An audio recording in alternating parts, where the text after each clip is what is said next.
This week on the podcast, we have Coach Adam Stevens. Coach Stevens is the head baseball coach at Aurora University in Chicago, Illinois. On this episode, we talk about Division III college baseball. We talk about some of the things that he's looking for in a student athlete in high school and just how he goes about his own program. Coach Stevens got his master's degree in sports psychology, so that's obviously been very beneficial for him as a coach. And we get into helping players with the mental side of the game. Overall, great episode. Aurora is one of the top programs in all of the Midwest. I mean, I think they had the second highest winning percentage in Division III baseball from 2018 to 2023. So very, very good program. Hope you enjoy this episode with Coach Adam Stevens. All right, we now welcome onto the podcast Coach Adam Stevens, who is the head baseball coach at Aurora University, one of the best baseball programs in the entire Midwest. Coach, thanks for coming on today. Hey, appreciate you having me on. Thank you. So in preparing for this, I went and looked you up, and I've been following the program for a while now. And obviously, you guys have had a ton of success, which we'll get into. But I saw you got your master's degree in sports psychology, which I thought was very interesting. And I can't think of anything that's more applicable than being a baseball coach if you have a master's degree in sports psychology. And I heard you How about on, that? yeah, right, yeah, I heard you on Ryan Johansson's podcast Yeah. last year, and I really like a lot of the stuff you were talking about on there. But first off, give everybody a little bit of background on Aurora University, because I think again it's a school you guys have done very, very well over the last 10 years. And I see there's a few players on your roster that are from, geez, even way out in California. So a lot of people Yeah. there's people who know about it, but I want to shed a spotlight on your program because I feel like you guys have been doing such a good job. Yeah. No, I appreciate that. Yeah, it's actually, we've had a really nice run here the last, eight years or so, but the program's been successful for the last 40 years, basically, with a few exceptions in there. Just a wonderful tradition. Two or three, Hall of Fame coaches, before me. So the expectations are just, off the charts, very unique program, in a lot of ways. And it's just, we're trying to live up to those standards. I came here, this is my 11th season at Aurora, and came here to try and live up to those standards and expectations. We have a great alumni base, and we're just, you know it's fun to be a part of that and try and shoot for that, and hopefully raise the standard a little bit, every single year. So we're out here in the western Chicago suburbs. Aurora is basically the most westernmost suburb. So this downtown is about, depending upon traffic, about 45 minutes away. So it's a great location. All kinds of stuff to do. AU is a great academic school as well. And affordable compared to a lot of options, hopefully. And so we try and provide a great baseball environment while kids can get a great degree as well. What's something we talk a little bit about, like the recruiting process here, and I know I'd mentioned before, you guys predominantly, of course, the most of your rosters in the Midwest and Illinois and Yep. Wisconsin, but you do have some players sprinkled in from Yeah. even way out in California too. Yep. So how do you think about the recruiting process, go about the recruiting process? Like what are some things that you guys do that maybe is a little different than everybody else? Yeah, I think, we're just always trying to find good fits, and obviously, I learned along, I'm been a head coach now for I think 20 years, and I had a lot more hair back when I started. And the I remember when I was a young coach, I was talking to a Hall of Fame football coach, just happened to run into him. I said, "Hey, I'm a young coach. What's the best piece of advice you can give me? Sorry to bother you, just trying to learn and all that kind of stuff." And he kind of this gruff old guy, and he said, "Well, you can't win the Kentucky Derby riding a mule." And then he walked away. I was like, "Okay, that's great advice." So it all starts with players, right? We want to find good players that are talented, but it's certainly, to us and to me, it's certainly more than that. I think here we really want to find certainly good students. That goes without saying. I think a lot of times the work ethic in the classroom or work ethic on the baseball field kind of bleeds over into both of those things, right? So trying to find guys that want to win and aren't afraid of competition, and that can be, yes, we're a Division III school, but boy, it is hard to break in that lineup here every If every yeah. single year, and it should be. right? I mean, any good program, so has that, and everybody wants to play right away, and I get that, and we want our freshmen to want to play. If they didn't, I'd be like, what are you talking about? We want Yeah. you to work hard, get in there. We've had certainly some guys that have. We had a freshman All-American last year. Um, but the competition level is very high, and that's how you get better. You go to a program with a lot of good competition, and everyone's pushing each other, and the environment's great, and off season, fall ball, spring, and that's really how you develop, over time by the people that you're around, every single day. So that's really something that we try and sell, to our recruits. And, we love to hear a senior in high school say, hey, I know you have a starting shortstop that's a junior that's really good, but I'm gonna come in there and compete. I'm gonna learn from them, and hopefully I'm gonna get better. And that's hard to find sometimes, and I think so that's something we really look for. Kids, love multi-sport athletes. That's fewer and fewer, I feel like, these days, which I have two sons, so I understand the whole youth thing now, but um and leadership, being a captain, those things are really really important to us. And just kind of the personality. We really we'll meet with some kids and be, oh man, I really like that guy. He was really motivated and said all the right things and just really got along with them. And we'll meet with some guys and it's just like, man, I don't know if they'd fit here. So it's like we're really trying to um find those right fits, right matches, and it takes certainly a lot of work. And we have guys. It's funny you mentioned the California thing. We had a freshman from San Diego through his first ever live session inside the other day. So because we're inside, we're in a cage inside. It's Ah, this, it's February. He had never thrown a pitch indoors in his life. that's And he was like, wild. "Wow, this is interesting." But he did good. He did fine. So just told him to buy a winter coat. You'll be okay. So we have Chicago is a really easy city to get to. So we've been able to have some really successful players from Colorado, Arizona, California, Florida, Wisconsin, obviously, which is close. So we've had some success in those areas, and we're always looking, certainly. So Yeah. What's one of the biggest mistakes that you see players make in the recruiting process?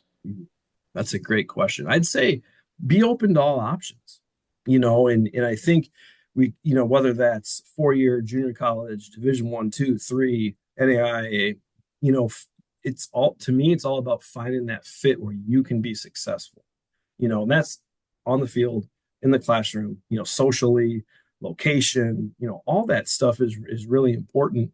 And it's not all about getting a scholarship. There aren't huge scholarships in baseball, anyway. That's changing maybe a little bit, as we go forward here. But um, I think that's the big thing is like, and the other thing would be go somewhere where you're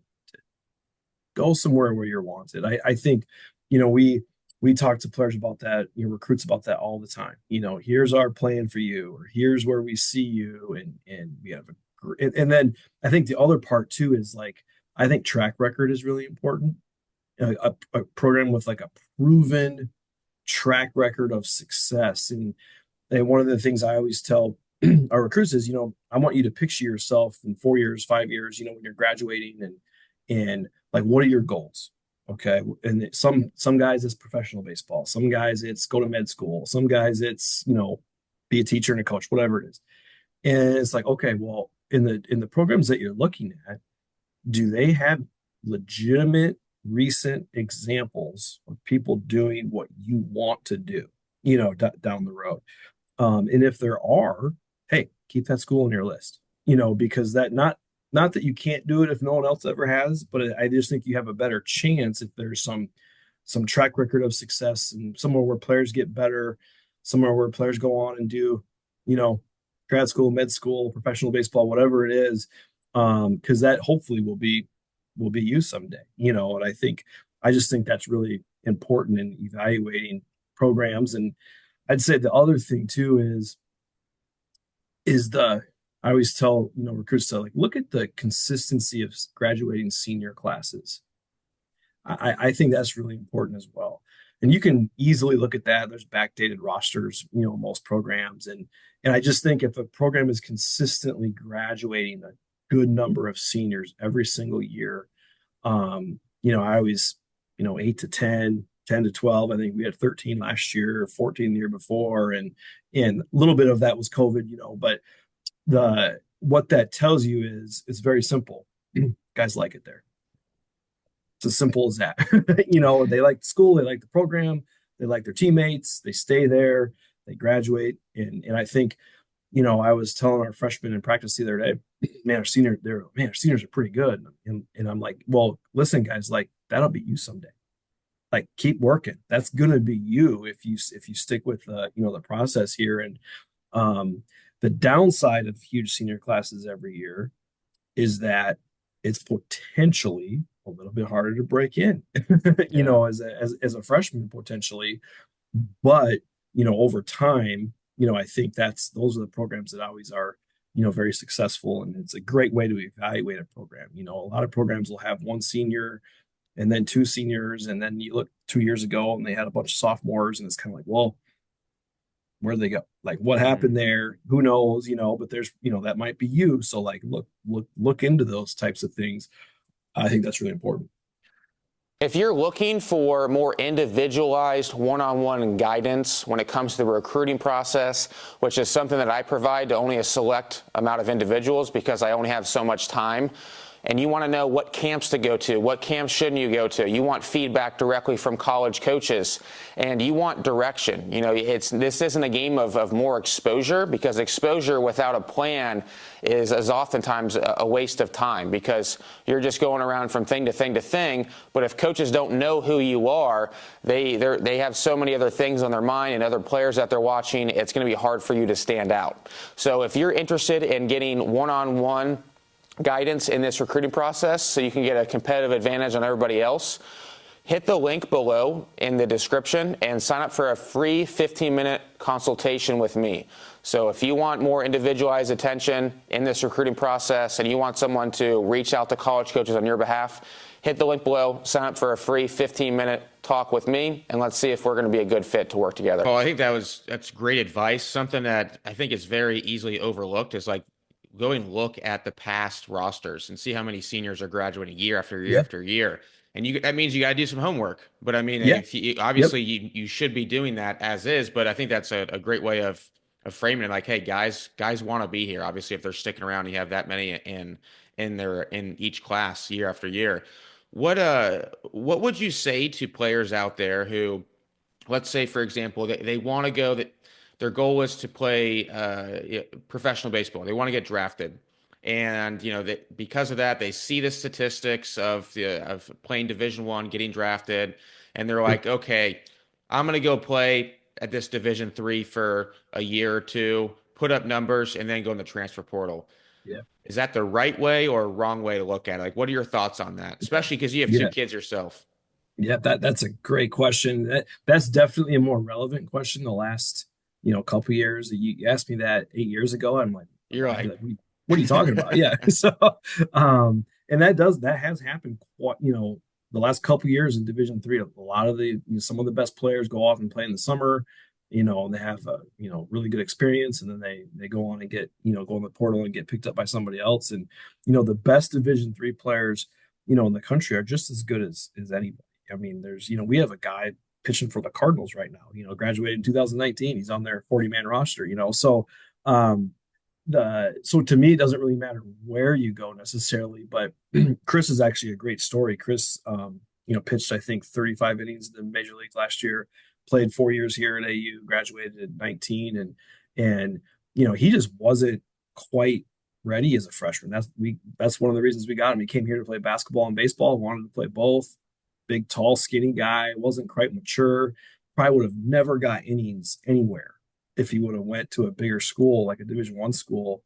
And he just was able to develop and worked his tail off, and ended up going to the Northwoods League, and pitching really well here and there, and gets picked up. And boom, he's kind of a late developer. And but if he would have went to a bigger school, I'm not, he would probably say too, it may not have happened, right? So to me, those are certainly more options. And I know a lot of coaches at the Division 3 level are recruiting that way, that you mentioned, like, hey, come here and, you know, And my response to that is like, it's really hard to be really good as a freshman and sophomore in a national program like Aurora, or you name the Division III program that's really good.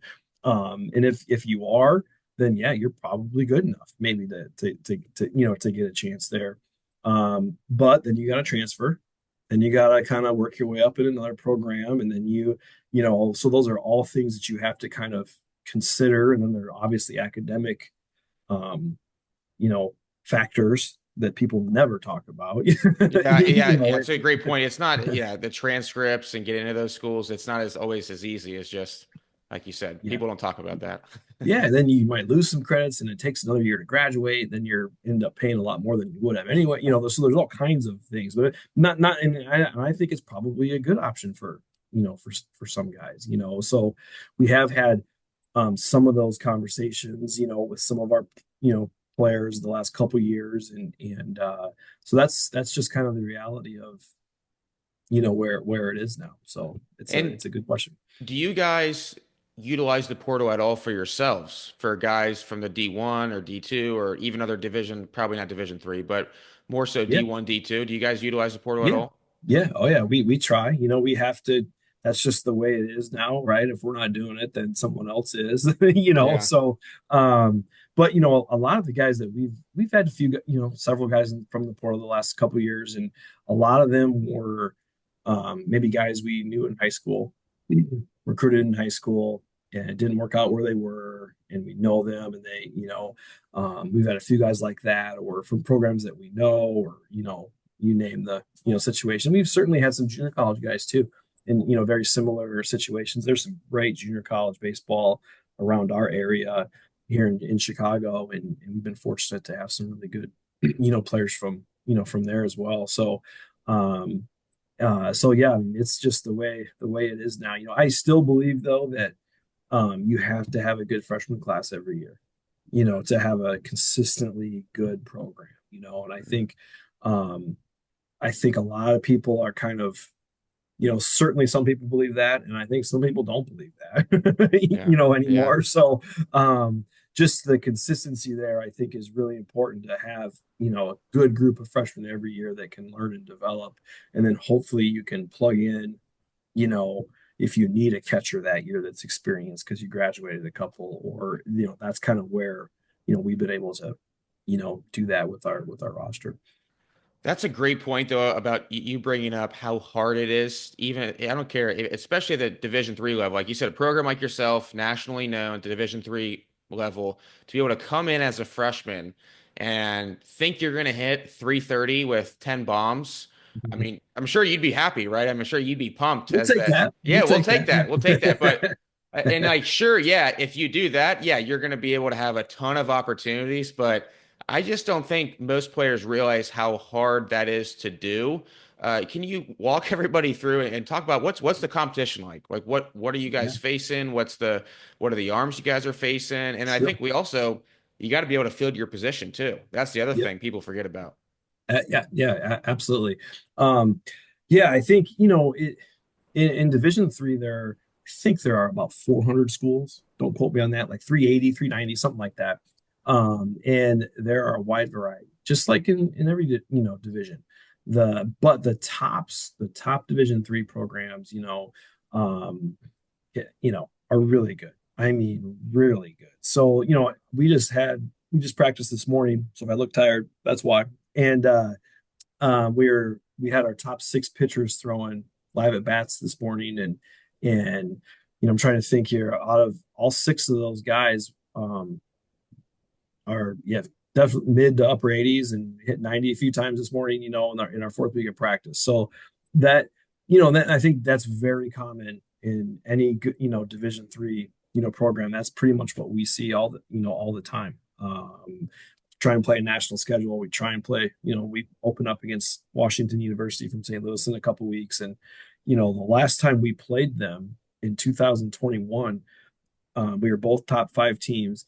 That day, they have two guys in the major leagues that played that day for them Whoa. this year. Yeah. So that was a Division 3 game. We had one, they had two, so it's like, that's pretty uncommon, obviously. But that just tells you the level of competition that, that is out there. So there's just a lot of, and I think our freshmen, we try and inform them of that, when we're recruiting them, but then until you get here and you're like, whoa, these guys are pretty good, and I think but that's good. That's what that's what you want.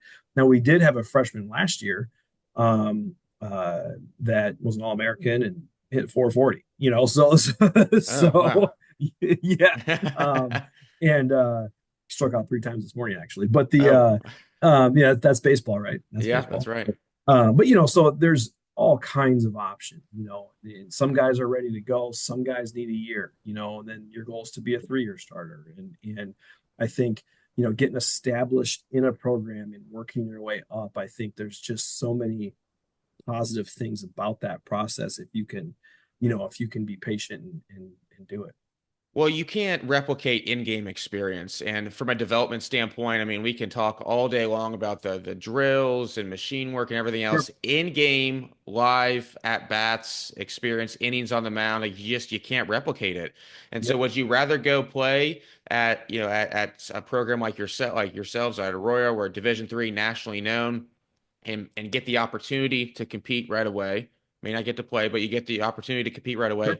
or go sit the bench somewhere for a couple years at a Division I school potentially, and you're not really developing. I mean, you're maybe getting stronger, but I mean, Sure. it's the skill acquisition. You have to, and we're gonna get into the mental skills in a minute here, the sports psychology Yep. background, but your brain needs to see that and feel that anxiety and all that goes along in game. So I think that can't be emphasized enough. But Sure. going into the sports psychology realm, Yep. what was your vision when you got that master's degree? Was it still to Yeah. always get into coaching? Was it something else? Like why get Yeah, that I master's? always wanted to coach. I Okay. think that was and I just, I was a psychology major for my undergrad, so it just kind of made sense to I was interested in that area and thought it might help me as a coach, um any sport you coach, I think it would be really helpful to, know those skills. And I think it's a competitive advantage to try and, work on those things, especially in baseball. Oh my gosh, Oh there's yeah. so much, so much ups and downs. And, we were just talking about it this morning with our team, like, it's hard, these live at bats in the cage, boom, you hit one, and the hitter's like, yeah, I hit that hard. And the pitcher's like, yeah, that's a ground out. And you don't really know, right? We have Rapsodo helps you with that a little bit, but it's kind of like, guys, after you let go of the ball, it shouldn't, that's all you can control, right? So shortstop might boot it. That doesn't mean you made a bad pitch, or the shortstop might make a diving catch. That means, there's so many options, and baseball's not fair. That's what I was telling a couple of guys this morning. Rapsodo said that was a double. You thought it was a fly out. It's a double. Deal with Yeah. it. Like that happens. Like, Yeah. so just trying to get, prepare yourself for all the stuff that baseball throws at you. We really try and do that in practice. Make practice challenging, difficult, unfair, you Yeah. know, all those things, because, I just think that equips you to play in the game a little bit better than having a practice where it's just everyone's being happy and it's easy and we're having success. Oh, I'm ready. Well, are you? I don't know. So I think that's something that, I really believe in. And, I think our players understand it. They don't like it all the time, probably, but but I do think it equips them, to play the game better. So you feel like emphasizing having a hard practice, emphasizing a lot of the things that from a mental skills standpoint is definitely important. Is there anything else that you do with your players, whether it be more like classroom sessions, whether it be just one-on-one talking to them about different things? Like, is there anything that you feel like helps them from that mental performance standpoint? Yeah, we just talk a lot about mindset. A lot about I felt like our first last week with our hitters, just as an example, I didn't think we were very aggressive. We were taking a lot of pitches, and it's the first week, so you're kind of getting your timing down. But I don't care. We're still gonna get after you a little bit. So Yeah, the, you know, and so our big emphasis since then until this morning was like, we are going to attack. We are gonna attack as hitters. Oh, we're ready to get mash. And then as the at bat ticks down, we'll adjust, and that's been our huge emphasis. And our guys stepped in there today and did a pretty good job of that. Our pitchers started to see what they were doing. They started throwing a lot of change ups. So our guys they're way out front of everything. So they kind of adjusted too. But, I think so. We really talk about mentality all the time, approach, with our hitters, more than mechanics. I mean, I think that's just, really important because we don't want our guys being robots in there. We want to compete and we want to have a good approach based on kind of what our skill set is and really work on that just as much or more than than anything else. And then throw some failure in there and throw some Yeah. success in there. Hopefully all that helps us compete a little bit better. How do you help players get past failure, especially in season? Because that's the thing I think about too is a lot of players, if you and people in general, where if you get in the off season, you have practices. Well, you didn't go well. Oh, we're gonna have another practice tomorrow. I'm gonna get some more reps in tomorrow. Whereas Yeah, the game doesn't have feelings, and the game isn't gonna, you don't play well after a while. Like we got to get somebody else in there. And sure. so because of that, like that's going to add in anxiety and all these other things from a performance standpoint that might hurt them. How do you help them in season? Or does that look any different at all than off Yeah, I season? think I think a big part of it is preparing them all year long for it. I think not just kind of, oh, we're going to play now, so we're going to, talk about this. So, because what happens in the season is everyone gets so statistics driven, right? Well, what's my batting average? What's this, what's that? And I think, so what we try and do a lot of is like posting how they did that day, all, in the fall. So they get used to kind of like seeing how they did and then dealing with it and then and moving on. I think that's just a simple little thing, but I think we just sent out our quality of bat numbers from this morning. They get to see how they did today and then how they've done cumulatively, and then that hopefully helps them prepare for like all the stuff that happens during the season a little bit. And then just trying to you know find things that you can control. That's the great thing about these cage at bats is that we're just charting quality at bats. It's like hit the ball hard, Yeah. advance the runner if there's somebody on base, a ghost runner, so to speak, walk or get hit or see 8 or more pitches. That's just what we were doing today. And that's how they evaluate themselves. And it's a great way to evaluate yourself as a hitter, right? But then what happens is the results get in the way and we start to like worry about it where boy, I smashed that ball today. And even though the left fielder caught it, I feel good about it. Well, you should feel good about that in a game too. That's all Yeah. you can, that's all you can do. So trying to, you know, talk to them and evaluate them on what they can control, which is like competing and our mindset, and, those types of things, I think are stuff that we really try and, talk about more, and then you also, you can't be hypocritical as a coach. If someone's having, really good at bats, but just it's not working out for them, it's we can't bench them because of that. I think I think that's really important too. So I think we just try and really prepare them for the season all year long. I think is a important thing to do. Try. Yeah, from a hitting standpoint, I mean, there's only so many things you can control. There's only, and at some Yeah. point, it's just like you have to accept it, which is so hard. But Yeah. to your point, going back to it, when the statistics are put out, and then yeah, obviously as a coaching staff, you guys are on board with what you want from what you want them to focus on and things like that. But then they have their parents calling them like, hey, 0 for 4 with 2 strikeouts, Yeah. whatever. Like, what's going on? And then Yeah. that gets the wheels turning for them too, and then they start Yeah. pressing a little bit. One of the things that I'll do with the players that I work with is we'll go through and we'll talk about like what is a successful at bat? Like Yeah. what is it? Yeah. And so a lot of times what you'll end up getting, you'll get it's working the count or it's a certain, it's getting a hit or hitting a ball hard or anything like that. And I was like, okay, let's break it down even further. When you're hitting your best, like what does that look like? Like what are you doing or thinking? And a lot of times it's just, oh, I'm thinking about just seeing the ball, or I'm being aggressive, or I'm relaxed. It's like, what if we just made that a successful at bat? You being Yeah. aggressive, you being relaxed, because you can control that. And one of the people I've worked with is a guy by the name of Dr. Brent Walker. He's with the Dodgers now, and I've learned a ton from him. And that's one of the big things that I've learned from a success standpoint is just changing how you go about it, because your confidence is going to be dictated by how you view success. So if you view success by anything that you can't consistently control, your confidence is going to be up and down, versus if it's something that's controllable. So that's just kind of how I think about doing or helping players with the more the mental Yeah. side. Yeah. And then, trying to reinforce, you know, um, hey, great at bat.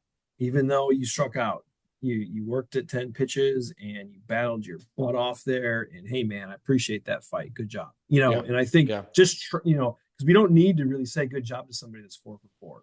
Yeah. They know it and they're feeling Yeah. pretty good, Yeah. so Yeah. it's just, trying to help the other guys, have a good at bat the next at bat, no matter what happened, before.